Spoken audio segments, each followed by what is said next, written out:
حضرت حرم بن حیان رحمت اللہ تعالیٰ علیہ فرماتے ہیں میں حضرت اویس کرنی کو ڈھونڈنے چل پڑا. ڈھونڈنے بھی اسے نکلا جسے کسی نے نہیں ڈھونڈا اور جو کبھی کسی کو نہیں ملے. حضرت اویس کرنی، یہ فکرہ کسی درویش نے نا حضرت اویس کرنی کے لیے کہا ہے. یہ فکرہ پورا فیٹونی پہ آتا ہے. اسی کسی دے کچھ نہیں جے لگتے تے نہ کوئی ساڈا دردی، کوئی یارانہ نہیں، کوئی دوستانہ نہیں. حضرت اویس کرنی کا مزار بھی کنفرم نہیں کہ کدھر ہے. بس اسی کسی دے کچھ نہیں لگتے. کیا ضرورت ہے؟ بس ٹھیک ہے، اپنا جو ہے انداز سارے زمانے سے علیحدہ کر کے رکھا انہوں نے، علیحدہ، الگ تھلگ. تو حضرت خواجہ اویس کرنی کو ڈھونڈتے ڈھونڈتے کہتے ہیں میں گیا، کرن گیا. حضرت حرم بھی نہیں، یہ داتا صاحب نے اس کو لکھا ہے. فرماتے ہیں میں گیا تو مجھے لوگوں نے کہا وہ تو حج کرنے چلے گئے. کہتے ہیں جب میں مکے گیا تو میں نے لوگوں سے پوچھا اویس کرنی آئے تھے؟ کہنے لگے ہم تو نہیں جانتے. یہ تو میرے جیسے لوگ ہوتے ہیں نا جن کی تصویریں زیادہ نکلتی ہیں تو جن کی ویڈیو زیادہ ہوتی ہے تو لوگ زیادہ جاننے لگتے ہیں، ورنہ رب کریم کے بندے تو چھپے ہوئے، چکر میں پڑے ہی نہیں. کون اویس کرنی؟ انہوں نے کہا کہ حضرت اویس کرنی، چہرے پر برس کے داغ ہیں، کمزور سا وجود ہے، داڑھی زیادہ گھنی نہیں. جب حالات بتائے تو کہنے لگے اس طرح کا ایک شخص آیا تھا، اس نے طواف کیا تھا. پہلے بھی دنیا کرتی ہے پر جب اس نے کیا ہے نا تو اس کے طواف نے وہ خود بھی رویا ہے اور بھی بڑے روئے ہیں. وہ جب حجر اسود پہ آیا ہے تو رنگ بدلتا دیکھا ہے. کہا وہ کدھر گئے؟ کہنے لگے پورا نہیں پتا، اتنا ضرور خبر ہے کہ ان کے انداز بتاتے تھے کہ اب مدینے جائیں گے. جناب حرم بن حیان کہتے ہیں پھر میں مدینے گیا، میں نے خواجہ اویس کو ڈھونڈا. میں نے کہا یار میں نے حضرت خواجہ اویس کرنی کو ملنا ہے، کسی نے بتایا ہے کہ وہ مدینہ شریف آئے. تو لوگ کہنے لگے ہم نہیں جانتے وہ کون ہے. لیکن نا دنیا جان گئی، دنیا میں بڑا کچھ ہو گیا. بائی نیم لوگ جاننے لگے، ہوٹلوں پہ پہچاننے لگے، سڑکوں پہ پہچاننے لگے. لیکن بات تو یہ ہے کہ جن کو پہچاننا چاہیے اگر وہ پہچان لیں پھر تو بڑی بات ہے، پھر تو بڑی بات ہے. لیکن اگر وہاں ہی پہچان نہ ہو سکے تو پھر تو معاملہ بڑا الگ سا ہے نا. عزیز بھائی، حضرت خواجہ اویس کرنی کے بارے میں پوچھا تو مدینہ شریف کے زائرین اور وہاں کے مقامی لوگ بھی کہنے لگے کوئی نہیں پتا، ہم نہیں جانتے، ملے ہی نہیں. تو کہا باریک سا وجود ہے، پرانا سا لباس ہے، برس کے داغ ہے، چہرے پہ داڑھی زیادہ گھنی نہیں، کسی کو پاس نہیں بٹھاتے. اور پھر ایک جملہ اور کہا، سنا ہے روتے ہیں تو بڑے درد سے روتے ہیں، سنا ہے بھیگی رہتی ہیں پلکیں، سنا ہے ان کی پلکیں بھیگی رہتی ہیں. میں 2-4 دن پہلے کسی سے سن رہا تھا شعر، اس نے کہا تھا ایک واری میری آنکھیاں تو انہوں نے اتھرو پونجے سن، ہن چسکا پہ گیا رونے دا ہر ویلے یا ہو زاری ہے.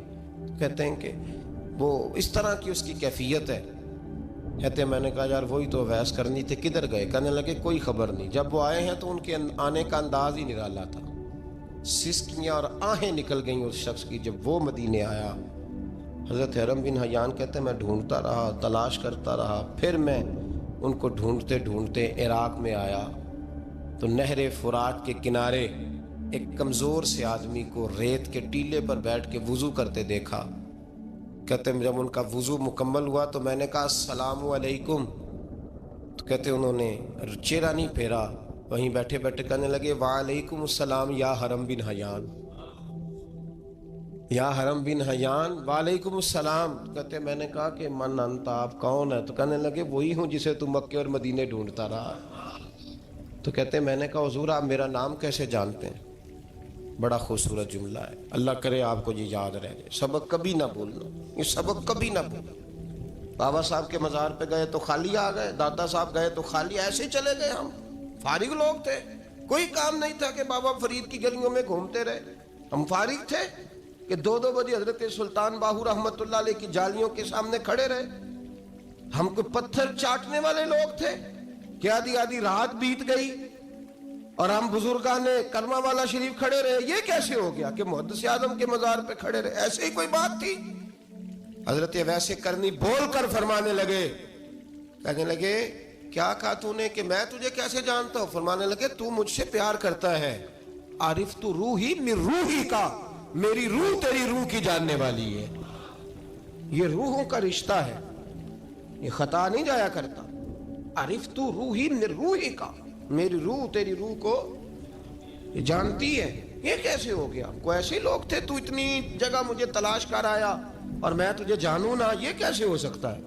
یہ کیسے ممکن ہے؟ تو ڈھونڈتا رہا گلی گلی اور میں کہوں کہ میں تجھے جانتا نہیں. فرمایا حرم بھی نہ جان میں، ہاں میں دعا کرتا ہوں اللہ کی بارگاہ میں کہ رب کریم مجھے اور تجھے جنت میں اکٹھا کر دے. کہتے ہیں جب انہوں نے یہ دعا کی تو وہ چل پڑے. میں نے کہا حضور کہاں جا رہے ہیں؟ فرمانے لگے میرا پیچھا نہ کرنا، میں کسی اور منزل کا مسافر ہوں، اور جس رستے میں چل رہا ہوں نا ان منزلوں پہ ساتھ نہیں کسی کو لیا جاتا. یہ میری اپنی ذاتی منزل ہے، اس میں پاؤں پہ چھالے ذرا سخت ہوتے ہیں. ہر آدمی کا کام نہیں یہاں چلنا، تو مجھے تنہا رہنے دے اور مجھے اپنی مرضی سے چلنے دے. کہتے میں نے منت کی تو کہنے لگے بس انہیں جد و جہد بڑی کی تھی تو تیرے ساتھ ملاقات کر لی، تجھے پہچان لیا، تیرے ساتھ بات کر لی، ورنہ میں کہہ چکا ہوں اسی کسے دے کچھ نہیں لگ دے. اسی لیے میں نے حضرت غالباً امام شورانی رحمۃ اللہ علیہ یہ حوالے سے پڑھا ہے کہ قیامت کے دن جب حضرت ویسے کرنی جنت میں جائیں گے تو ممکن ہے اس وقت بھی لوگوں کو دیدار نہ کرایا جائے، بلکہ امام شورانی کہتے ہیں اللہ 70,000 فرشتے ان کی شکل کے پیدا فرمائے گا اور ان کے جھرمٹ کے اندر چھپا کے انہیں جنت میں داخل کرے گا. ملاقات کس سے ہوگی؟ صرف انہی سے ہوگی جن کے لیے انہوں نے زندگی گزار دی. یا خدا سے ملیں گے یا مصطفیٰ کریم سے ملیں گے. یہ بھی لوگ تو محبت کریں، صالحین کا پیار، نیک لوگوں کی محبت، صالحین کی محبت رستہ آسان کرتی. کوئی شک نہیں کہ زمانے میں سارے لوگ اچھے نہیں ہوتے، برے لوگ بھی آئے ہیں مارکیٹ میں، ہوتے ہیں، لیکن 2 4 5 10 بروں کو لے کر کے اچھوں کی محبت چھوڑ دیں گے، نیک لوگوں کا ذکر چھوڑ دیں گے، ان کا پیار چھوڑ دیں گے، ان کا تذکرہ پڑھنا چھوڑ دیں گے، ان کے پاس بیٹھنا چھوڑ دیں گے. گزشتہ دور میں جو بادشاہ بھی نیک ہوئے نا وہ بھی صالحین کی محبت کی وجہ سے نیک ہوئے. اورنگزیب عالمگیر اگر کچھ بہتر ہوئے تو اس لیے کہ ملا جیون نیک آدمی سے محبت کرتے تھے. محمود غزنوی کی بہتری کا سبب یہ تھا کہ حضرت سیدنا ابو الحسن خرقانی کے پاس جایا کرتے تھے. صالحین کی محبت نے بادشاہوں کے رخ بدلے، بادشاہوں کے. ان لوگوں کو پیار تھا تو حالات جہانگیر بادشاہ جایا کرتا تھا خواجہ اجمیر کے آستانے پر، تو لوگ کہتے ہیں کہ بڑے سخت دنوں میں بھی ہم اس کی آنکھوں میں آنسو دیکھا کرتے تھے. درد والی جگہ پہ جاتے تھے نا لوگ تو درد مند ہو جاتے. اس لیے صالحین کا پیار کبھی نہ چھوڑے، کبھی نہ چھوڑے. میرے بھائی کپڑوں پہ مٹی پڑ جائے نا تو کپڑے دھوئے جاتے ہیں، اتار کے پھینکے نہیں چاہتے. چیزیں غلط ہو جائیں تو گرد جھاڑی جاتی ہے. اس نظام کو چھوڑا، صالحین کا پیار کبھی نہ چھوڑنا، کبھی نہ چھوڑنا. رب کریم کے بندوں کی محبت اللہ تبارک و تعالیٰ کے قریب کرے گی آپ کو. اللہ کے بندوں کی محبت آپ کے اندر جلوے پیدا کرے. اور اگر آپ ان کو پڑھیں گے، میں جب پاک پتن شریف جاتا ہوں یا کسی مزار پر میں کھڑا ہوتا ہوں نا تو وہ جو حالات پڑے ہوتے ہیں نا ان بزرگوں کے وہ سامنے آتے ہیں کہ یہاں خواجہ نظام الدین محبوب الہی تشریف لائے.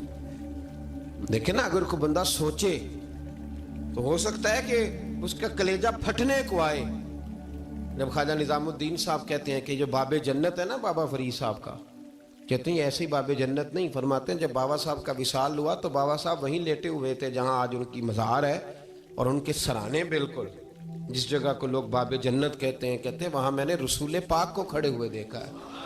اب کوئی آدمی حضور کی خوشبو محسوس، اس کا ایک ارادہ بن گیا نا کہ یہاں حضور کھڑے تھے، اس پر کیفیت کیا طاری ہوگی، اس پر انداز کیا ہوگا، اس پر وارد کیا ہوگا، وہ کہاں پہنچ جائے گا 1-2 منٹ کے اندر. تو یہ تو اس وقت ہے جب اس کے محسوسات ہوں گے، جب وہ نظریاتی طور پر اس بات سے متفق ہوگا، جب وہ خوشبو محسوس کرنے کی صلاحیت رکھتا ہوگا. ایک بات عذرائے محبت ہے، کہہ دیتا ہوں کیونکہ سوالات ہوتے رہتے، کہہ دیتا ہوں. اعلیٰ حضرت کے ایک مرید تھے مولانا حشمت علی خان صاحب رحمۃ اللہ، بڑے تگڑے آدمی، جن لوگوں کی پوزیشن بڑی سخت فاضل لوگ ہوتے ہیں نا، اور حاضر جواب 1 منٹ سے پہلے. پاک پتن شریف گئے تو باب جنت سے گزر کے آئے. باب جنت سے کسی ہمارے عالم نے نہیں لکھا کہ جب وہاں سے گزر گیا آپ توبہ نہ کرے اور کوئی اچھا عمل نہ کرے تو جنت میں جائے گا. بس یہ کہا کہ ایک دروازہ ہے جہاں خواجہ نظام نے حضور علیہ السلام کو کھڑے دیکھا، گزر جائے کوئی تو الحمدللہ اس کے لیے ایک برکت ہے. لیکن کسی شخص نے یہ نہیں کہا کہ اب وہاں سے نکل کے آ جائے اور معاذ اللہ جھوٹ بولے، جو مرضی کرے اور کہ میں جنتی ہو گیا. یہ معنی کسی بندے نے بھی بیان نہیں کیا. ہاں وہاں سے گزر کے آئے، سچی توبہ کرے، بعد میں اپنے اعمال پہ محنت کرے، اللہ اسے برکت عطا کرے گا. فرماتے میں پاک پتن شریف سے ہو کے آیا، رش بڑا تھا، اس کے ایام تھے، تو باب جنت سے گزر کے آیا تو میں بس کی چھت پہ بیٹھ گیا.